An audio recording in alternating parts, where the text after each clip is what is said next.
November 20th, 1943. Your father knew about Tarawa. If he was a Marine, he knew it in his bones, in his nightmares, in the silence he couldn't break. If he served in any branch, any theater, he still knew. Everyone knew. Tarawa. The bloodiest 76 hours in Marine Corps history. Betio Island. A speck of coral in the middle of the Pacific. Smaller than the National Mall in Washington. The Japanese called it impregnable. They said 1,000,000 men couldn't take it in 100 years. The United States Marine Corps had 76 hours. This is the story your father might have told you, if he was a Marine who survived it. If he could find words for what he saw. Most couldn't. Most didn't try. Because how do you explain wading through chest-deep water while machine guns cut down everyone around you? How do you explain watching men die before they reach the beach? How do you explain one Marine engineer who refused to stop, who destroyed 4 enemy positions while mortally wounded, who went back into the water to save his men, who kept fighting until there was nothing left? His name was William Bordelon. He was 22 years old. This is his story. This is their story. This is Tarawa. November 20th, 05:44 hours, just before dawn. 18,000 Marines packed into landing craft, engines roaring, waves crashing. They were cold, wet, seasick, terrified. Most had never seen combat. This was their first amphibious assault. They'd been told it would be easy, a walk in the park, a piece of cake, a few hours' work. They'd been lied to. The plan was simple. Bomb the island, shell it from the sea, then land and mop up. For a week, American planes had pounded Betio, dropped 6 million pounds of explosives, destroyed buildings, cratered runways. That morning, battleships and cruisers opened fire. Hundreds of shells. The entire island disappeared in smoke and fire. Surely, nothing could survive that. Surely. Staff Sergeant William Bordelon sat in an Amtrak with his engineer platoon. 22 years old, from San Antonio, Texas. Catholic school graduate, altar boy, JROTC battalion commander. He'd enlisted 3 days after Pearl Harbor, fought at Guadalcanal, earned his stripes the hard way. Now, he was an assault engineer, first wave. His job was to blow up Japanese fortifications, clear the way for the infantry, if he made it to the beach. The Amtrak carrying Bordelon's platoon churned toward Betio, Red Beach 2, the northern shore. Around him, 20 Marines, young men, boys, really, most barely out of high school. They couldn't see the island yet, just smoke, fire, the deafening noise of shells. The Amtrak driver shouted something, couldn't hear over the engines. Bordelon checked his equipment, demolition charges, fuses, rifle, grenades. He was ready. As ready as anyone could be. 09:10 hours. The first wave hit the reef, and everything went wrong.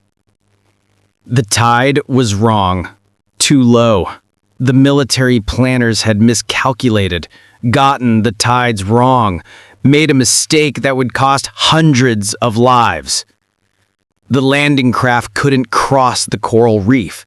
They ground to a halt, stuck, 500 yards from shore. The Amtraks, tracked vehicles that could crawl over reefs, kept going, but there weren't enough of them. Not nearly enough. Most Marines had to wade through 500 yards of open water, chest-deep water, while every Japanese gun on the island opened fire. The Marines died in the water. Machine guns cut them down. Artillery shells exploded among them. Mortar rounds fell like rain. They couldn't run, could barely walk. The water slowed everything, made them easy targets. They held their rifles over their heads, tried to return fire. Most couldn't, just kept waiting, kept dying. The water turned red. Bordelon's Amtrak made it to the beach, barely. Machine gun fire raked the vehicle. Japanese bunkers, concrete pillboxes with interlocking fields of fire covered every inch of the shore. The bombardment had done nothing. The Japanese had built bunkers from logs and concrete and coral, reinforced them, protected them, hidden them. They'd survived, all of them, and now they were slaughtering the Marines. Bordelon's Amtrak hit the beach. The ramp dropped. Instantly, machine gun fire poured in. Men fell, screamed, died. Out of 20 Marines in that Amtrak, 16 were hit before they could move. Only 4 made it out. Bordelon was one of them. He rolled over the side, hit the sand, scrambled toward a seawall, a 3-foot-high coral barrier. Another Marine next to him, Eldon Beers. They were caught in barbed wire, Japanese wire strung along the beach. Bullets snapping, sand flying, men dying. They tore through the wire, reached the seawall, threw themselves behind it. Alive. For now. Behind the seawall, Marines huddled, trapped. Japanese bunkers to the front, water behind them. No way forward, no way back. The beach was carnage.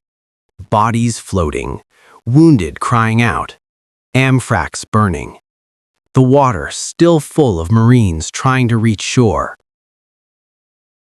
Staff Sergeant Bordelon looked at his situation, assessed it with the cold logic of an engineer. He had lost most of his equipment in the Amtrak. All he had left was a few sticks of dynamite, his rifle, his training, and his men needed him. The bunkers had to be destroyed. If they weren't, no one else would make it ashore. The landing would fail. Men would die for nothing. Bordelon made a decision. He formed his sticks of dynamite into improvised demolition charges, crude but effective. Then he went forward. Bordelon moved up from the seawall, alone, exposed, directly into Japanese fire. He crawled, ran, dove for cover, moved from crater to crater. Machine gun bullets kicked up sand around him. He didn't stop. He reached the first pillbox, a concrete bunker with steel door, machine gun firing from a slit. Bordelon pulled the fuse on his demolition charge, counted, threw it. The explosion rocked the beach. The bunker went silent. 1 down. He moved immediately to a second position. Another bunker. Another machine gun pinning down Marines. Same process. Crawl. Prepare charge. Fuse. Throw. Another explosion. Another bunker destroyed. 2 down. Behind the seawall, Marines saw what he was doing, started to move forward, following his example. Bordelon approached a third pillbox. This time, as he prepared his demolition charge, Japanese machine gun fire found him. Rounds hit him. Multiple hits. Chest. Arms. The explosion went off in his hand. Any other man would have gone down, stayed down, called for a corpsman. Bordelon didn't. He had no more demolitions, but he had his rifle. He picked it up, positioned himself where he could provide covering fire, started shooting. A group of Marines was trying to scale the seawall. Exposed, vulnerable. The Japanese were cutting them down. Bordelon gave them cover. Fired at every Japanese position he could see. Drew fire to himself. The Marines made it over. Because of him. A cry came from the water. What of Bordelon's demolition men? Wounded, caught in the surf, drowning. Bordelon heard it. He should have stayed behind the seawall. Should have let the corpsmen handle it. Should have gotten medical attention for himself. He didn't. He went into the water. Bullets hitting all around him. The surf running red with blood. Bodies floating. Men struggling. Bordelon reached his man, grabbed him, started pulling him toward shore. He saw another Marine, also wounded, also drowning. Another man trying to reach him, getting hit. Bordelon went for them both, brought them in, got them to safety, and then went back to the fight.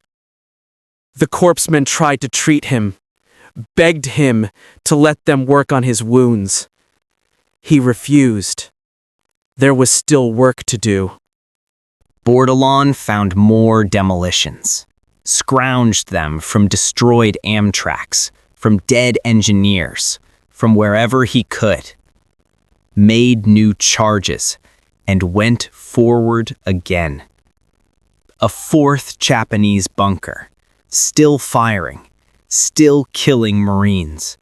He had to stop it. His wounds were severe. He'd lost blood. His hands barely worked, but his will was intact. He approached the bunker, prepared the charge, set the fuse. Japanese soldiers saw him, knew what he was trying to do. They opened fire. Everything they had. Point-blank range. Bordelon was hit again. And again. But he got the charge placed. The explosion destroyed the bunker, silenced the guns. 4 pillboxes destroyed by one man, mortally wounded, refusing to quit. Staff Sergeant William James Bordelon collapsed. 22 years old. Christmas baby from San Antonio. 3 years in the Marine Corps. He died on Red Beach 2, November 20th, 1943. Your father knew about Marines like Bordelon, even if he never met one, even if he served in a different theater, even if he never wore the uniform. He knew what the Marines did at Tarawa. He knew they waded through 500 yards of death to reach that beach. He knew they held when any sane man would have retreated. He knew they won. But the cost. God, the cost. The first day of Tarawa was the bloodiest day in Marine Corps history. By nightfall, November 20th, more than 1,500 Marines were casualties, dead or wounded. On some beaches, 75% of the first wave died before reaching the seawall.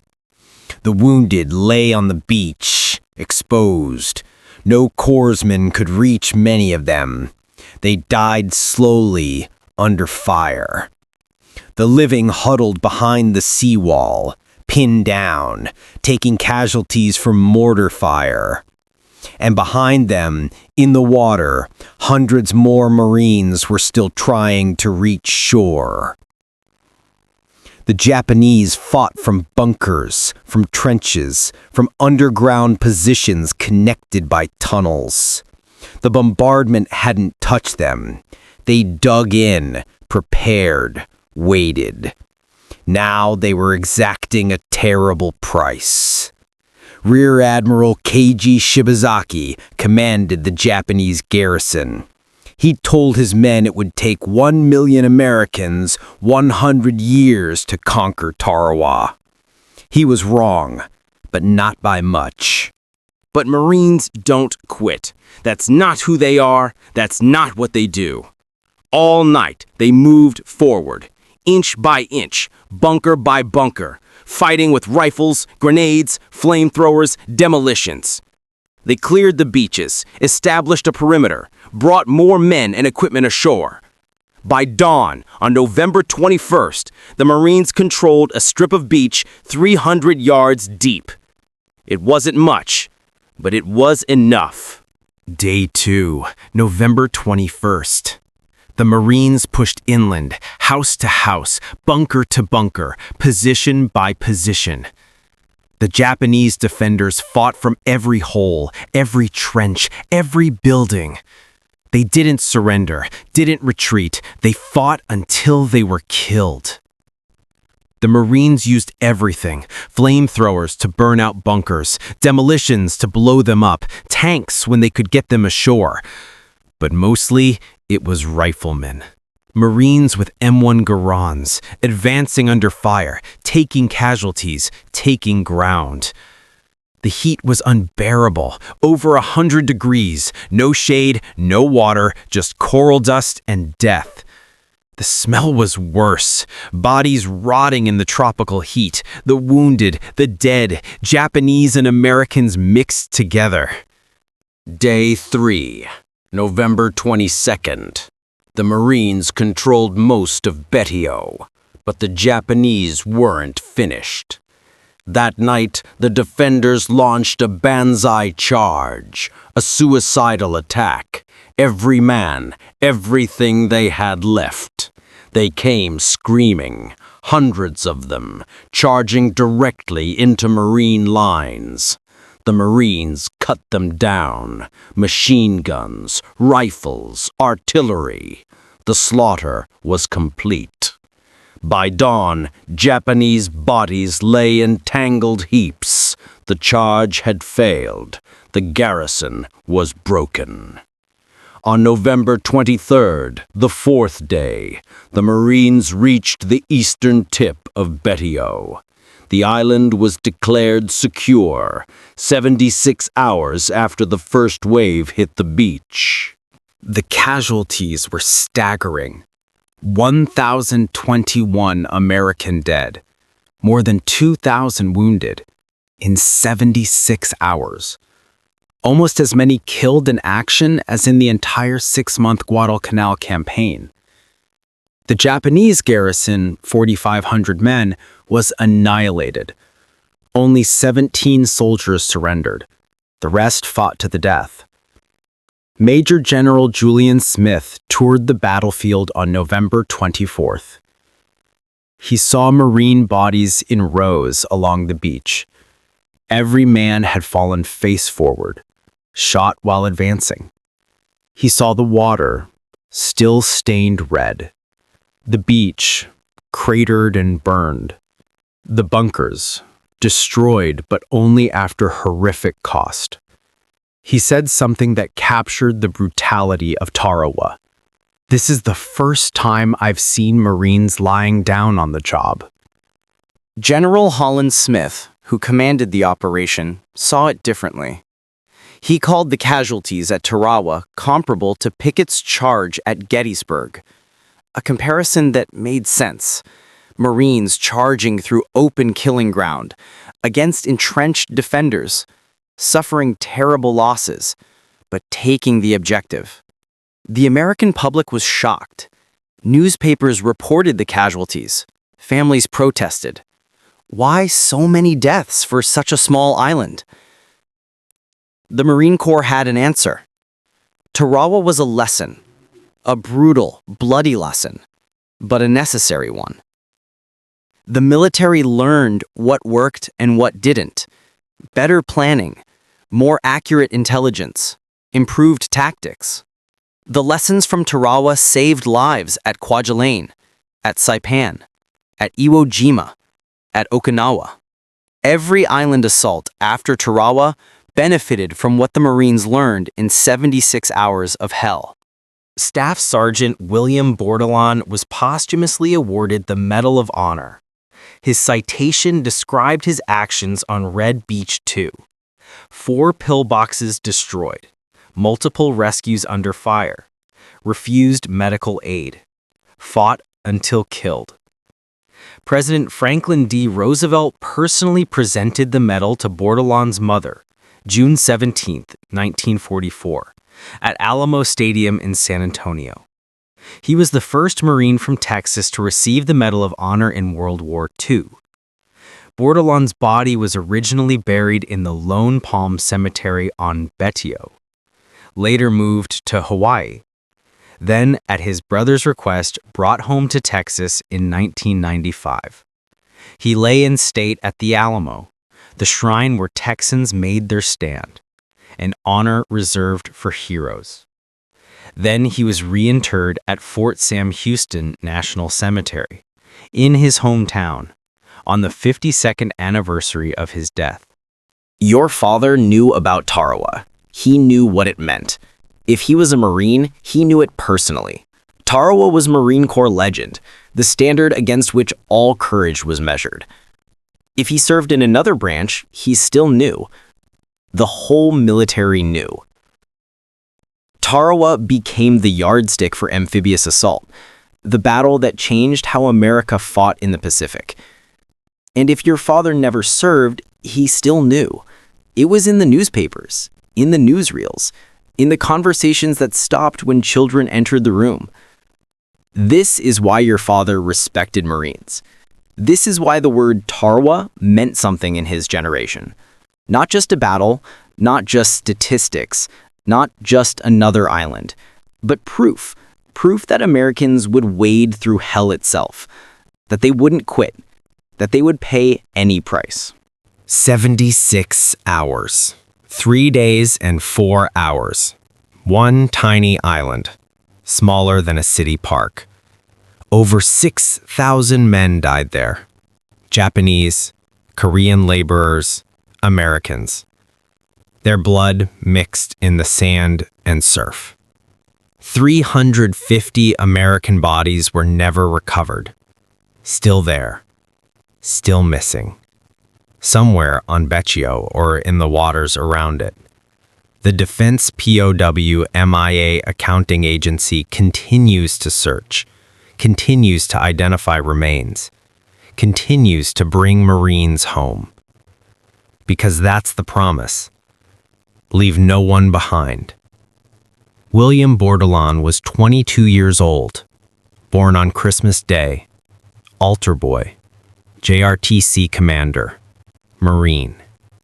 He destroyed 4 enemy positions while mortally wounded, saved multiple men under fire, refused to quit. He was one of 18,000 Marines who landed at Tarawa. He was one of over 1,000 who never left. This is his story.